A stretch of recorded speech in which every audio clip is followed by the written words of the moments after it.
All right, Honda Civic with the CVT transmission. This is the third one that I see with this problem. If you happen to have one of the Civic with the CVT transmission, make sure you check this once in a while. The plug right there where the oil goes in, for some reason this car, he likes to pop it out.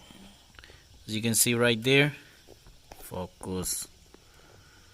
You see that right there?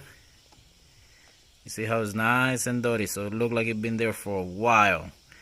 So if you have one of this car, just make sure you check your, it's not even a dipstick, it's a plug. Make sure you check your plug right there if you have the CVT transmission. I guess it built pressure, the transmission built some type of pressure, and I guess that's why it spit this thing out. So I'm gonna have to clean this. This is really dirty, so it looks like it been there for a long time. Oh my god, that's how you ruin your transmission. All right, thank you for watching.